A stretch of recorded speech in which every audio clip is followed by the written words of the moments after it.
The ships came from everywhere. They came from Earth, from Mars, from the belt colonies and the moons of Jupiter. They came from settlements so far out that their messages took days to reach the inner system. Within 72 hours, humanity assembled the largest fleet it had ever created. Admiral Kate Sullivan stood on the bridge of the flagship Liberty's Call and watched the tactical display. 340 warships, 89 support vessels. Every single one volunteered. Nobody was forced to come. Nobody was drafted. They came because they wanted to. Kate was a tall woman with gray hair she kept cut short. She had fought in the border wars against pirates, had defended colonies from raiders, had seen more combat than most officers twice her age. But she had never seen anything like this. Never seen such unity. "Final count is in, Admiral," said her tactical officer, a young man named Pete Rogers. "All ships report ready for departure," Kate nodded. "Send the message. We leave in 1 hour." Among the fleet was a young pilot named Paul Griffin. He sat in the cockpit of his fighter, running pre-flight checks for the 10th time. His fighter was special, one of only 12 equipped with the new Cascade drive. The technology was experimental, dangerous, and completely untested in combat. It could make small jumps through normal space, appearing and disappearing like ghosts. It could also tear his ship apart if anything went wrong. Paul was 23 years old. He had grown up learning from Velathe educational programs, teaching methods they had shared freely with humanity. Everything he knew about physics and engineering came from Velathe knowledge. He couldn't let them die without fighting back. His co-pilot, Angela Price, climbed into the seat behind him. She was grinning despite the danger ahead. "You ready to make history?" she asked. "Ready to try not dying," Paul replied. "History can wait." On the engineering vessel New Providence, Maya Torres was making final adjustments to her greatest creation. The gravity anchor network was her life's work, a system that could stabilize space itself, prevent gravitational weapons from functioning. She had based it on Velathe physics, pushing their theories further than they had ever imagined. Maya was short, barely 5 feet tall, with hands that were always stained with machine oil. She had been working for 48 hours straight, fueled by coffee and determination. Her team kept telling her to rest, but she refused. "Every minute counted. Will it work?" asked her assistant, Carlos Wade. Maya looked at the massive components being loaded onto transport ships. "In theory, yes. In practice, we'll find out when we try to deploy it around an entire planet while being shot at." "That's not very reassuring." "I'm an engineer, not a motivational speaker," Maya said, but she smiled. "It'll work. It has to." The fleet began its journey. 340 warships and 89 support vessels, moving together in the largest formation humanity had ever attempted. They traveled in tight formation, protecting the slower support ships in the center. As they traveled, other species tried to stop them. On the second day, a Krovar Unity squadron appeared in their path. The Krovar were large reptilian beings and their ships were powerful. Their commander sent a message. "Human fleet, you are ordered to return to your territory. Proceeding will result in council sanctions and possible military action." Admiral Sullivan responded personally. "We have no quarrel with the Krovar Unity. We're going to help the Velathe. Stand aside. You violate council law. Turn back now." Kate's expression hardened. "We're going forward. You can try to stop us or you can get out of the way. Your choice." The Krovar squadron held position for 10 minutes. Then slowly they moved aside. Their commander sent one final message. "We will report this to the council." "You are making enemies, Admiral." "We're honoring our debts," Kate replied. "If that makes us enemies, so be it." Captain Jack Brennan watched the exchange from the horizon's edge. He was proud of the Admiral's response, but he knew the political consequences would be severe. Earth was burning every bridge it had built over 2 centuries of careful diplomacy. Dr. Lisa Monroe was working beside him, analyzing intelligence data about the Korthax Dominion. What she found was troubling. "Jack, look at this. The Korthax have deployed 20 heavy cruisers to intercept us. They think we're not a threat. 20 ships to stop over 400? Jack frowned. That's either stupidity or incredible arrogance. My money is on arrogance, Lisa said. The Korthax have been the dominant military power for 4 centuries. They've never lost a major engagement. They think we're insects. Then we'll teach them that insects can bite. On the 5th day, they encountered something unexpected. A small fleet of ships appeared alongside them. They weren't human ships. They were from younger species, ones that had also received Velothi help over the years. A message came through from their leader. Human fleet, this is Commander Zeta of the Plevin Federation. The Velothi gave us medicine when our world was dying from plague. We cannot match your numbers, but we have 12 ships. We would like to join you. Admiral Sullivan's response was immediate. Welcome, Commander. We're honored to have you. Over the next week, more ships joined. A handful here, a squadron there. Species that the Galactic Council had written off as insignificant. By the time they were 2 weeks into the journey, the fleet had grown to 467 ships from 19 different species. Back at Meridian Point, Ambassador Derek Cole was dealing with the fallout. The Council had officially censured Earth and recalled him. He refused to leave. Instead, he set up a broadcast station and began sending messages to every species in the galaxy. The Council claims to represent civilization, Derek said in one broadcast. But what is civilization without compassion? What is law without justice? The Velothi are dying, and the Council does nothing.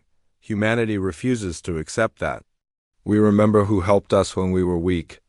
We're going to help them now that they're in need. The broadcast spread across the galaxy. Young members of various species started questioning their governments. Why weren't they helping? What did it say about them that they watched genocide happen and did nothing? The Korthax Dominion sent their own message, broadcast on all channels. High Commander Vex appeared, a massive being covered in black scales and armor. To the humans and their pathetic allies, Vex said, "You sail to your deaths. We have crushed empires older than your civilization. You are children playing at war. When we are finished with you, your homeworld will serve as a lesson to all who would challenge the natural order." Admiral Sullivan watched the broadcast and laughed. "He thinks we're playing. Send a response." The response was simple.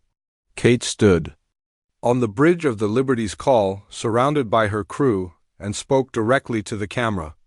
"High Commander Vex, we're not playing. We're not seeking glory or conquest. We're paying a debt. The Velothi gave us everything when we had nothing. Now we're going to give them everything we have. You want to stop us? Try." The message went viral across the galaxy. Billions of beings watched it. Some mocked the humans for their foolishness. Others felt something stir inside them, something they thought they had lost. Hope, maybe. Or shame that they weren't doing the same. Paul Griffin was running combat simulations with his fighter squadron when news came through about the Korthax response. The enemy was moving their fleet into position at the Velothi system, confident they could crush the human armada.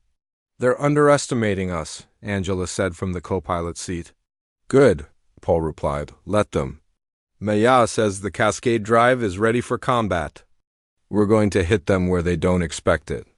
Maya Torres was less confident. She had run the calculations 100 times. The Cascade Drive worked in tests, but tests weren't combat. Ships could vanish mid-jump, torn apart by spatial distortions. The gravity anchor network was untested on this scale. Everything could go wrong, but she didn't share her doubts with the crew. They needed to believe. They needed hope. On the 20th day, the fleet crossed into Velothi space. Long-range sensors showed the devastation. 5 planets were already gone, consumed by the artificial singularity. 2 remained, both showing signs of heavy population. The Korthax fleet surrounded them, a wall of metal and weapons. Admiral Sullivan called a meeting of all ship commanders. Human and alien faces appeared on screens throughout the fleet. "In 6 hours we'll engage the enemy," Kate said. "They outnumber us, they outgun us, but they don't have what we have. They don't have a reason to fight beyond orders and conquest. We're fighting for something bigger. We're fighting because the Velothi were there for us, and we're going to be there for them. We're fighting because some debts can only be paid in blood. Captain Brennan added his own words. The Korthax think we're weak because we care about others. They think compassion is weakness. Let's show them that caring about someone enough to die for them makes you the strongest thing in the universe. The fleet prepared for battle. Pol Griffin checked his weapon systems one last time. Maya Torres activated the gravity anchor components, ready to deploy them the moment they got close enough to the Velathy planets. Jack Brennan stood on his bridge, thinking about Prime Scholar Theson's plea not to sacrifice themselves. They were going to sacrifice anyway. Because that's what the Velathy had done for them. Because some things mattered more than survival. Because humanity remembered. The emergency signal came through during breakfast. Captain Jack Brennan was drinking his third coffee of the morning. When the red lights started flashing across the bridge of the horizon's edge, he set down his cup and moved to the communications station, where the night shift officer looked pale. Sir, it's from the Galactic Council. Priority 1? They're calling an emergency session. Jack nodded and activated the comlink. The face that appeared on screen was Ambassador Derek Cole, and he looked like he hadn't slept in days. His usually neat hair was disheveled, and there were dark circles under his eyes. Jack, get to Meridian Point immediately. Bring Dr. Monroe with you. It's the Velathy. The word hit Jack like a physical blow. The Velathy. Everyone in human space knew that name. They were the ones who had saved humanity when Earth was dying. They were the ones who had given humans the stars. Jack found Dr. Lisa Monroe in her laboratory, surrounded by holographic displays of ancient alien texts. She was a small woman with sharp eyes and hands that never stopped moving. When Jack told her about the summons, she immediately began gathering her datapads. How bad is it? She asked. Derek didn't say. But he wouldn't call an emergency session for anything minor. They arrived at Meridian Point 6 hours later. The diplomatic station orbited Kesher Prime, a neutral world chosen specifically because no single species could claim it. The station was massive, a wheel of metal and glass that housed representatives from 847 different species. Today, it seemed like all of them were heading to the council chamber. Inside the chamber, the atmosphere was tense. Species that normally chatted before sessions sat in silence. Jack and Lisa found seats in the human delegation area next to Ambassador Cole. What's happening? Lisa whispered. Derek handed her a datapad. See for yourself. The images showed a solar system being consumed. Not by war or natural disaster, but by a growing black hole that was eating planets one by one. The readings indicated it wasn't a natural phenomenon. It was artificial. A weapon, the Korthax Dominion deployed it 3 weeks ago, Derek said quietly. They're punishing the Velathy for sharing technology with younger species. They call it a lesson to anyone who would upset the natural order. Lisa's hands shook as she scrolled through the data. How many Velathy are left? 3.4 billion. 2 habitable planets remaining. The black hole will reach them in 96 days. The council session began. High Arbiter Kellen, a towering insectoid creature with 4 arms, called for order. The chamber fell silent. We gathered to discuss the Velathy crisis, Kellen announced. The floor is open for proposals. Derek stood immediately.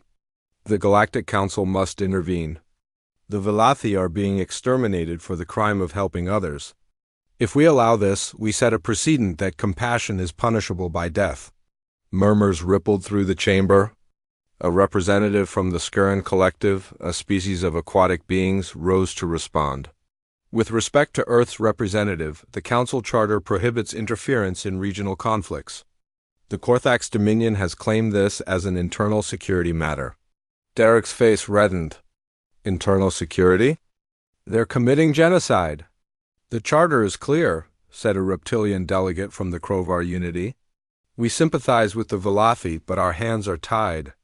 Military intervention would violate the founding principles of this council. Jack watched as Derek fought for support, but it was clear the vote was already decided. Species after species declined to act. Some cited the charter. Others mentioned trade agreements with the Korthax. A few simply said they couldn't risk war with such a powerful empire. When the vote came, it was devastating.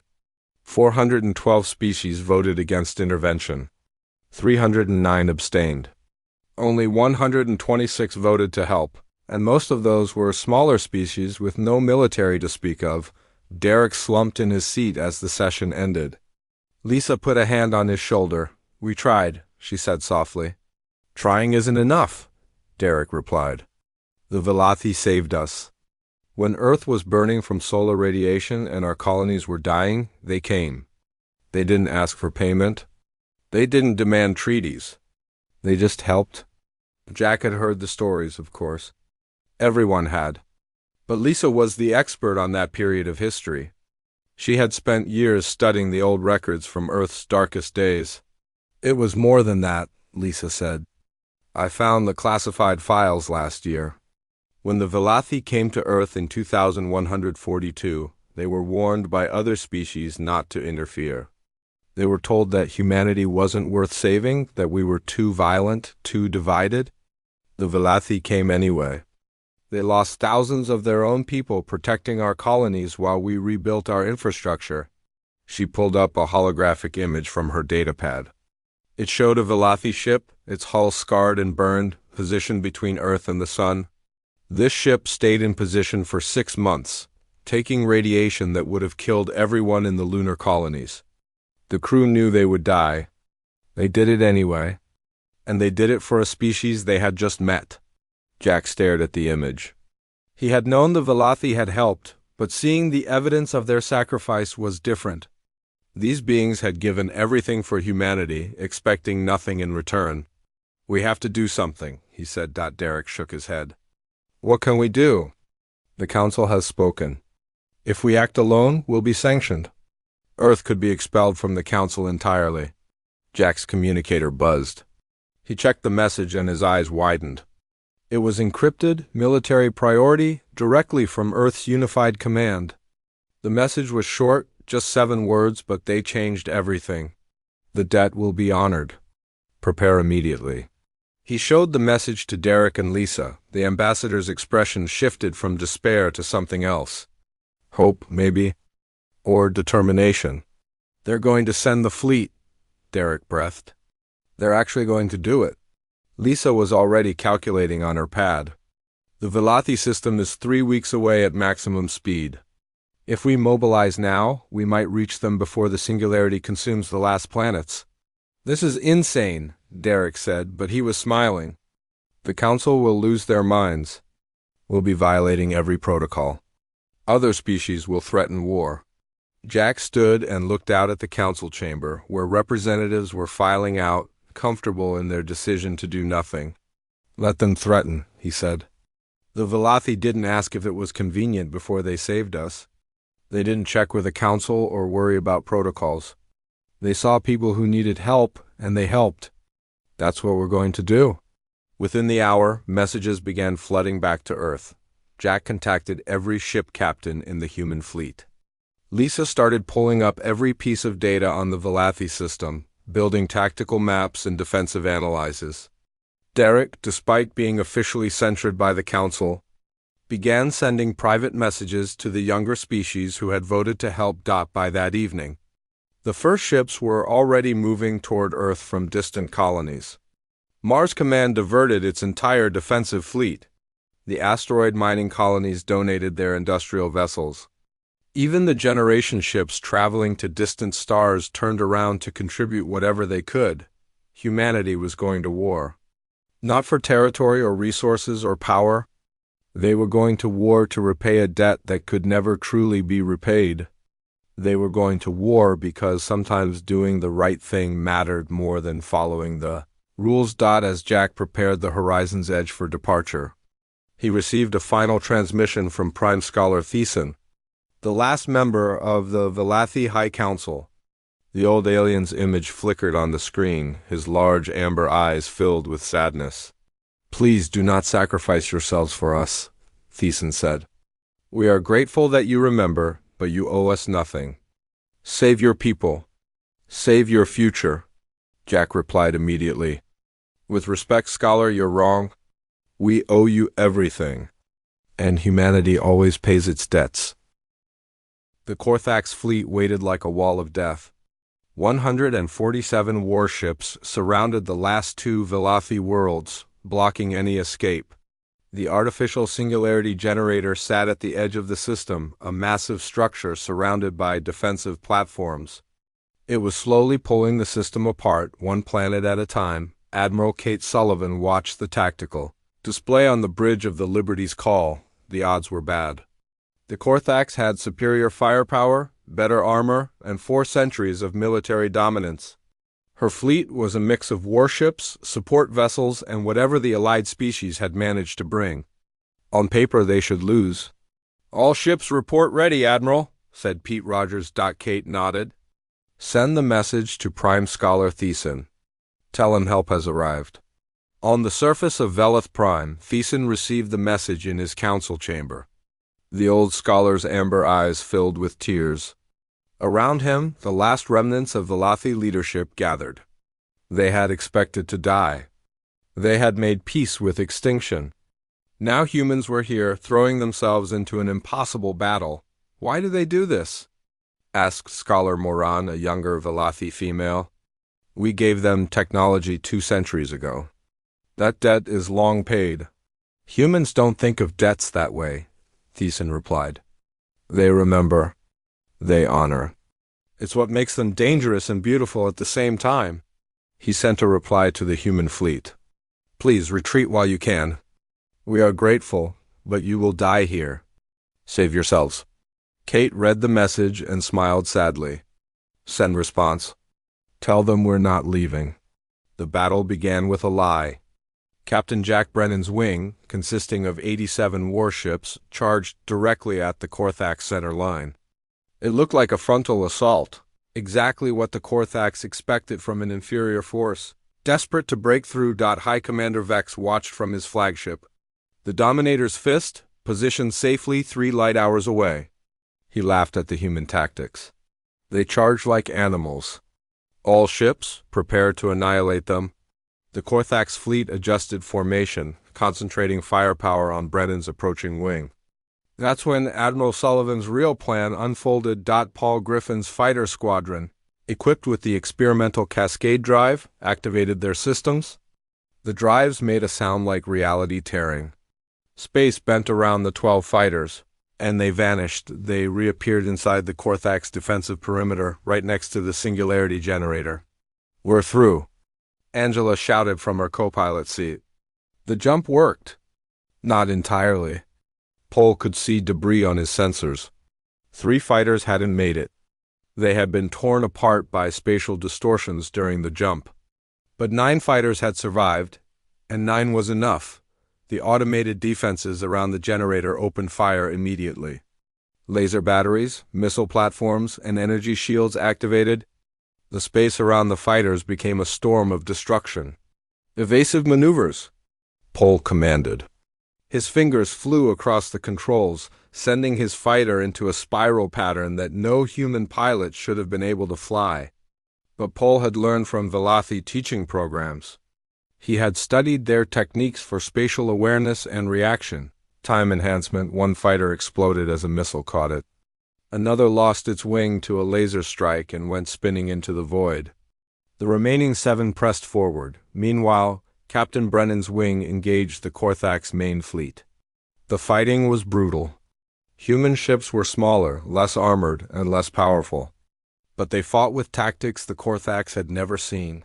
A destroyer captain named Helen Cruz deliberately vented her ship's atmosphere, using the explosive decompression to dodge incoming fire.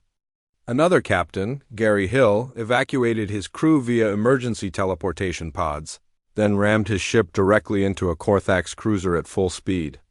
Both vessels exploded, but the crew survived in their pods, picked up by nearby human ships. The Korthax were bewildered. These humans fought like they had nothing to lose. They traded ships for kills without hesitation. They used kamikaze drones that looked like manned fighters until the last second. They fought dirty, desperate, and with absolute commitment. "They're insane," a Korthax commander reported to Vex. They're sacrificing their ships to take down ours. Then kill them faster, Vex ordered. They cannot sustain these losses. But the Korthax were wrong. The humans could sustain it, because every single person in the fleet had volunteered knowing they might die. They had made peace with that possibility before they ever left Earth. At the Singularity Generator, Paul Griffin's fighter dodged through defensive fire. His shields were failing, his hull had 3 breaches, and Angela was working frantically to keep the systems running. But they were almost at the target. 30 seconds to weapons range. Angela called out. A laser burst caught their left engine. The fighter spun wildly. Paul fought the controls, forcing the ship back on course through pure skill and determination. 10 seconds. Another fighter exploded nearby. That left 6. 5 seconds. Paul's targeting computer locked on. The payload they carried was special, designed by Maya Torres herself. It was a Velathy-human hybrid warhead that would create a reverse polarity cascade. In theory, it would invert the Singularity's pull. In theory. Maya had been honest about the fact that it might just explode uselessly. Firing! Paul shouted. The warhead launched. It streaked through space, dodging automated defenses by pure luck. It struck the generator's core and detonated. For 3 seconds, nothing happened. Paul thought they had failed. Then reality shuddered. The artificial singularity inverted. Instead of pulling matter in, it began pushing it out. And the first things it pushed were the Korthax ships that had been using the generator as cover. 34 Korthax heavy cruisers were caught in the reverse gravitational wave. They were flung away from the generator at impossible speeds. Some crashed into each other. Others simply tore apart from the forces acting on their hulls. In 6 minutes, 34 of the Korthax fleet's most powerful ships were destroyed. High Commander Vex watched in disbelief from his distant flagship. How did they do that? On the engineering vessel New Providence, Maya Torres was watching her own sensors with equal disbelief. The warhead had worked better than she had dared hope, but there was no time to celebrate. The gravity anchor network still needed to be deployed. Carlos, start the deployment sequence, she ordered. Her assistant, Carlos Wade, activated the massive components they had built. Transport ships began placing gravity anchors around the 2 remaining Velathy planets. Each anchor was the size of a small building, and they needed 48 of them to create a complete network. The Korthax noticed what was happening and diverted ships to stop them. But Captain Brennan's wing was there, fighting desperately to protect the transport ships. The space around Velith Prime became a chaotic battle where every second mattered. Korthax destroyer targeted the New Providence directly. The engineering vessel had no weapons, no real armor. It was about to die. Then the destroyer exploded. Jack Brennan's ship, the Horizon's Edge, had fired every weapon it had in a concentrated burst. The Korthax vessel broke apart, but the effort left Brennan's ship vulnerable. 2 Korthax fighters targeted him. Evasive maneuvers, Jack ordered, but he knew it was too late. Dr. Lisa Monroe, working at the science station, looked up from her console. Jack, it's been an honor. Likewise, Jack replied. The missiles were seconds away. When another human ship appeared between them and the Horizon's Edge, the captain's name was Victor Kane, and he had served with Jack for 15 years. He took the hits meant for his friend. Victor's ship exploded, but Jack survived. There was no time to mourn.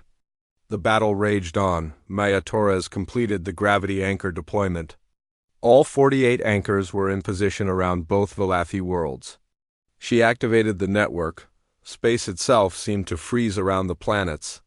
The gravity anchors created a stable bubble of reality that the Singularity couldn't penetrate.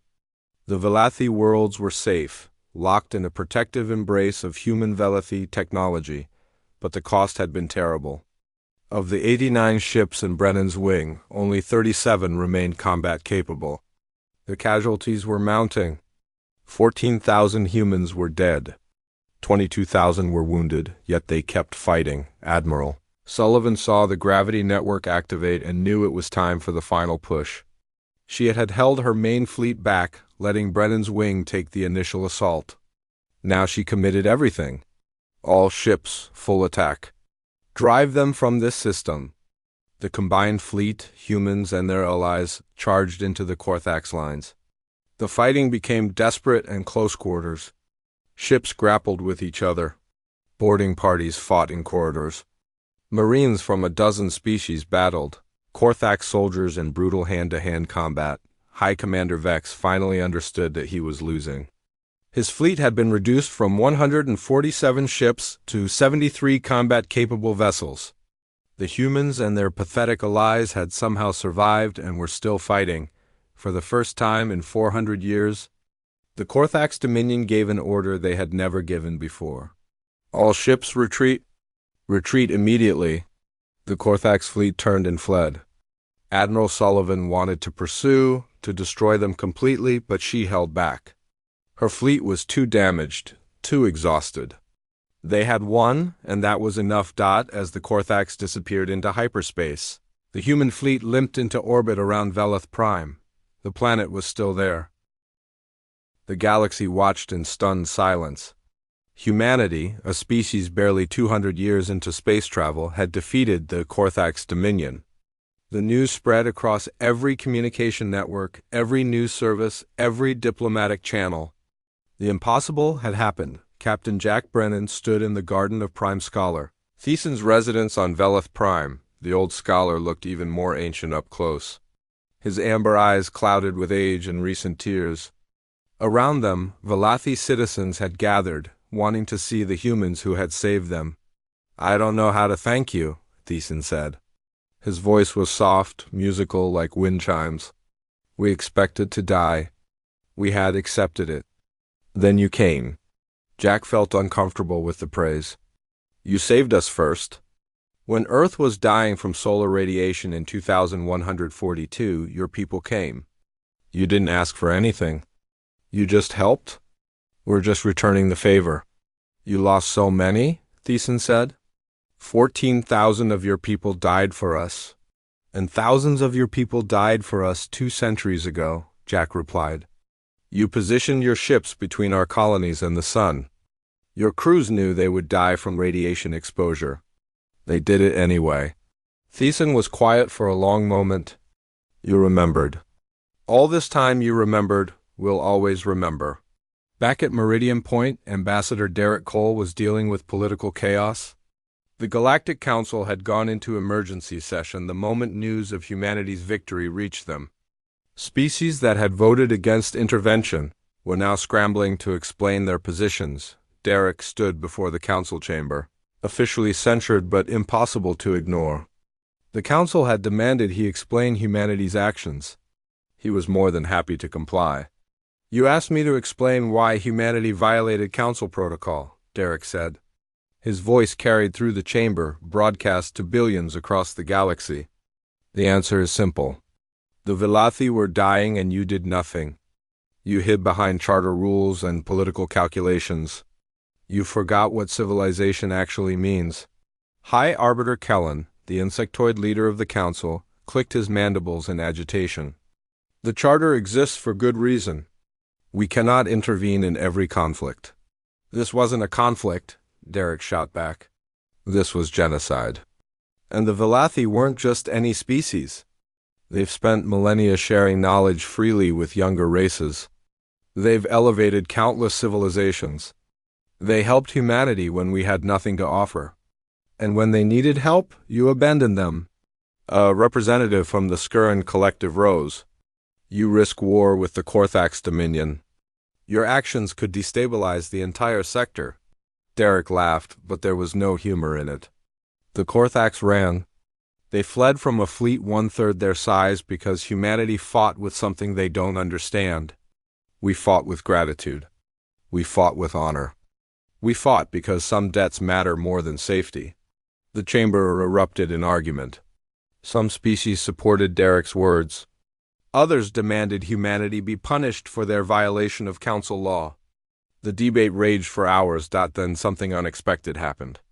A representative from the Plevan Federation stood. The Plevans were a small species, easily overlooked. Their representative, a female named Kessa, spoke in a clear voice. The Velothi gave my people medicine 30 years ago when a plague was killing us. We had nothing to trade. They helped anyway. Half my species would be dead without them. Today I'm ashamed. We voted to abandon them when they needed us. We chose politics over honor. Another representative stood. Then another. 23 species in total, all younger races, all recipients of Velothi aid at some point. They formed a line before the council chamber. We propose a new alliance, Kessa said. The Covenant of Remembrance. An alliance of species who remember who helped them. We will defend each other. We will honor our debts. And we invite any species who shares these values to join us. The established powers in the council were furious. This was open rebellion against the existing order. But they couldn't stop it. The younger species had found their voice. Inspired by humanity's actions, Dr. Lisa Monroe was still on the horizon's edge, analyzing the battle data. What she found disturbed her. The artificial singularity technology was too advanced, too sophisticated for the Korthax to have developed on their own. Someone had given it to them. She dug deeper into the technical specifications, comparing them against every known species' technological signature. Nothing matched. The technology came from somewhere else, somewhere unknown. "Jack, look at this," she said, pulling up holographic displays. The singularity generator uses principles that aren't in any galactic database. The mathematics are completely foreign. Jack frowned. "Are you saying the Korthax didn't build it?" "I'm saying someone gave it to them. Someone who doesn't want to be known." Lisa continued her research, accessing ancient Velothi texts that most scholars ignored. Hidden in religious manuscripts and historical records, she found references to beings called the Architects. They were described as ancient entities who guided galactic development from the shadows, according to the texts. The Architects believed in controlled conflict. They thought species grew stronger through struggle and war. The Velathi's sin was sharing knowledge freely, helping species skip the suffering the Architects deemed necessary for growth. "This can't be real," Lisa muttered. But the more she researched, the more evidence she found. The Architects weren't mythology. They were real, and they had been manipulating galactic politics for millions of years on Earth. The Unified Command established the Repayment Initiative. It was a formal military and humanitarian program dedicated to defending species who couldn't defend themselves. Admiral Kate Sullivan was given overall command. "We're not building an empire," Kate explained in her first briefing. "We're creating a mutual defense force. Any species in the Covenant of Remembrance can call on us, and we'll come. Just like we came for the Velothi." Engineer Maya Torres became a celebrity across the Covenant species. Her gravity-anchored technology had saved the Velothi worlds, and now she was teaching other species how to build their own networks.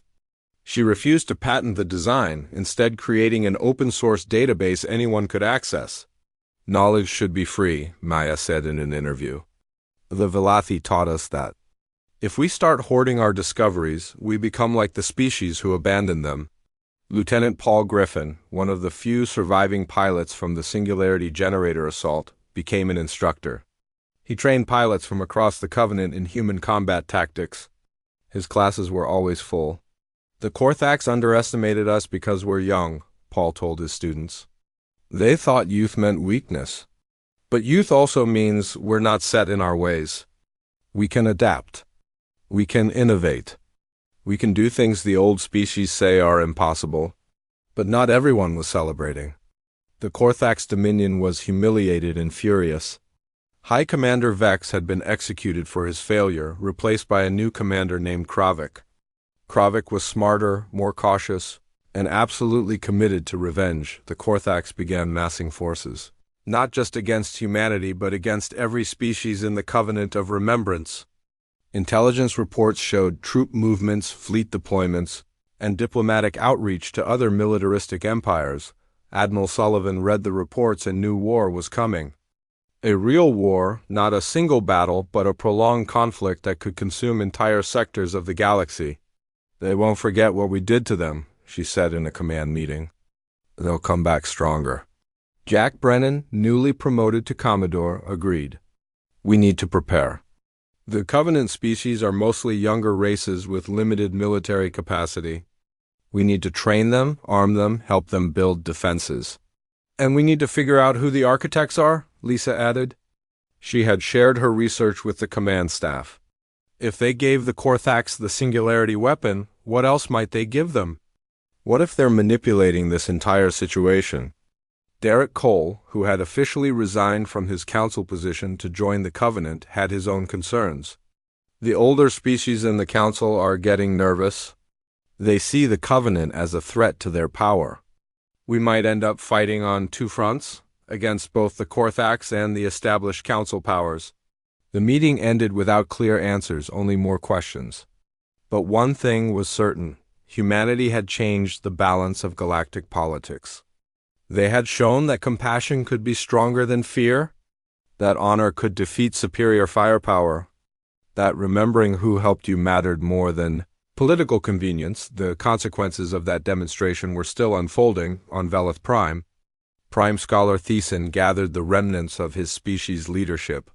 They discussed rebuilding, recovery, and the future.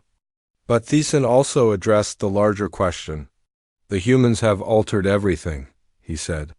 For millions of years, the galaxy has operated on principles of self-interest and controlled conflict. Species helped others only when they gained something. The Council maintained order through political balance. The strong dominated the weak. And now? Asked Scholar Moran. Now the humans have introduced a new principle, gratitude. They fought for us not because it benefited them, but because we helped them long ago. They introduced the idea that debts of honor matter more than survival. The galaxy will never be the same. Moran looked worried. The architects won't allow this. If Lisa Monroe's research is correct, they've been guiding galactic development for eons. Dr. Lisa Monroe hadn't slept in 3 days. She sat in her laboratory aboard the Horizon's edge, surrounded by holographic displays showing ancient Velathi texts. The references to the architects were scattered across thousands of years of records, hidden in religious writings and philosophical discussions. But when she put them together, a terrifying picture emerged. The architects weren't just observers. They were engineers of galactic civilization itself. They had ascended to a higher dimensional plane millions of years ago, but maintained influence over normal space through gravitational manipulation. Every major war, every political shift, every technological breakthrough in galactic history could be traced back to their subtle interventions. They don't just watch, Lisa muttered, updating her report. They guide. They push species toward conflict because they believe struggle creates strength. Captain Jack Brennan entered the lab, carrying coffee. He looked as tired as Lisa felt. Have you found anything about how to fight them? You can't fight beings that exist in higher dimensions, Lisa said, accepting the coffee gratefully. At least not with conventional weapons. But maybe with the gravity anchor technology, if we could scale it up enough. She trailed off, staring at her data. An idea was forming, crazy and desperate, but it might work. Before she could explain, alarms blared throughout the ship. Jack ran to the bridge, Lisa following close behind. The tactical displays showed something impossible. Ships were vanishing across the Covenant of Remembrance territory. Entire fleets simply disappeared without warning. What's happening? Jack demanded. Pete Rogers worked his console frantically. Sir, we're receiving distress calls from 17 different systems. Ships are reporting gravitational anomalies, then going offline. It's happening everywhere at once. Then a message appeared simultaneously on every communication device in the galaxy. It wasn't transmitted through normal channels. It simply appeared, written in every language known to galactic civilization. The experiment continues. Balance must be maintained. The humans have introduced chaos. The Velathi mistake will not be repeated. Correction begins now. The architects, Lisa breathed. They're making their move. Across Covenant space, the attacks were coordinated with impossible precision. The Korthax Dominion launched a massive offensive, hitting 23 different species at the same time. But the coordination went beyond normal military planning. Korthax ships appeared in systems they shouldn't have known about. attacked installations they had no intelligence on, and moved with tactics that suggested someone was guiding them from above. Commodore Jack Brennan split his fleet, trying to defend as many systems as possible.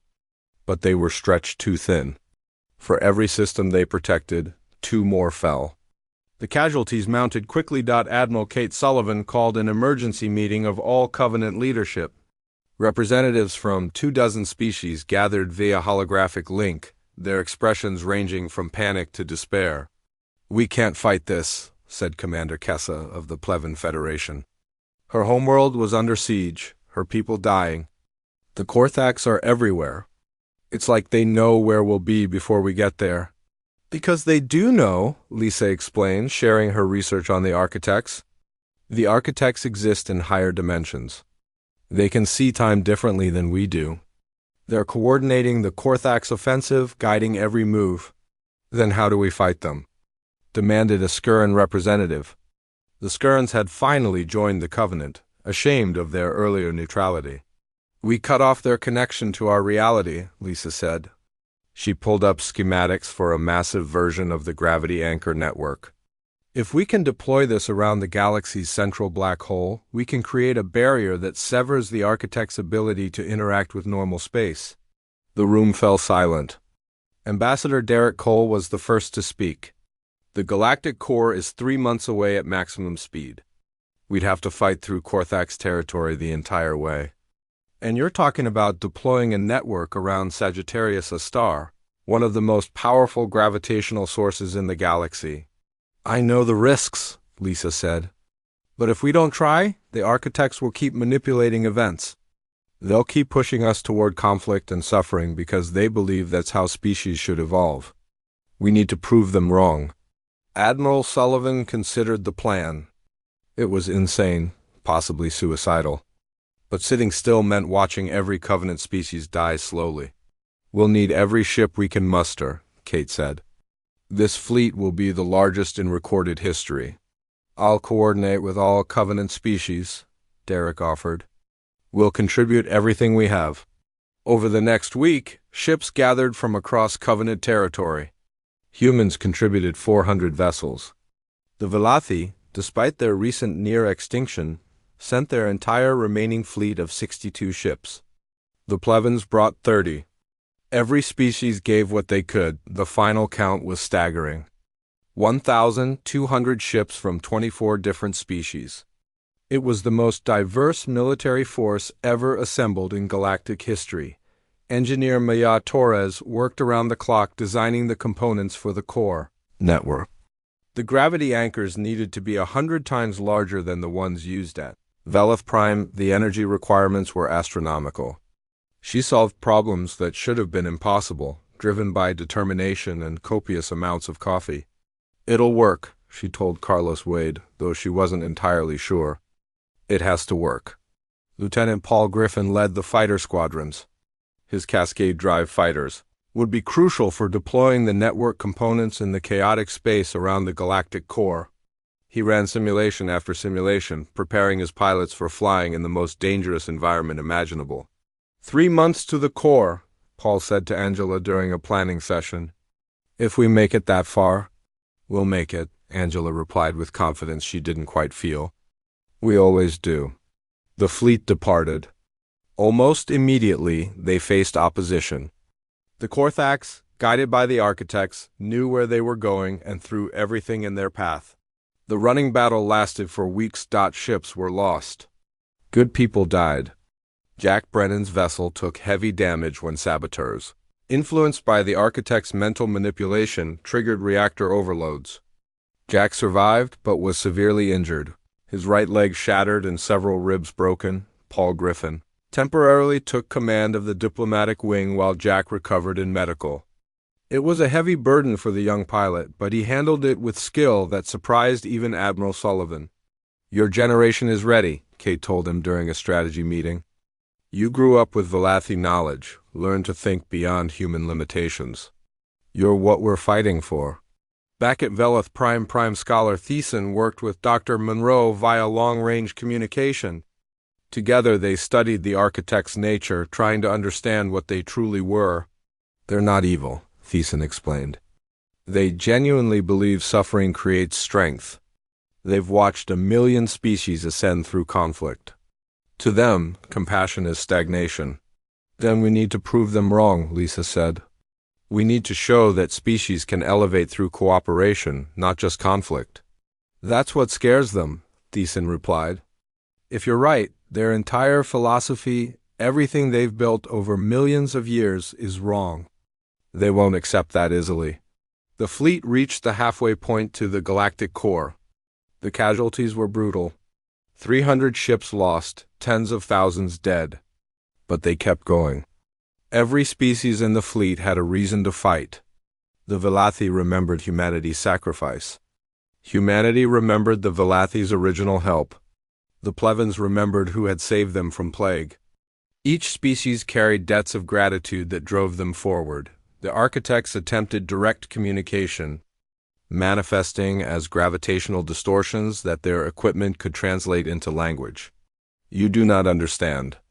Without struggle, species grow weak. We have guided civilization for eons. We know what is necessary. Admiral Sullivan responded personally. You know one way? The Velathi showed us another.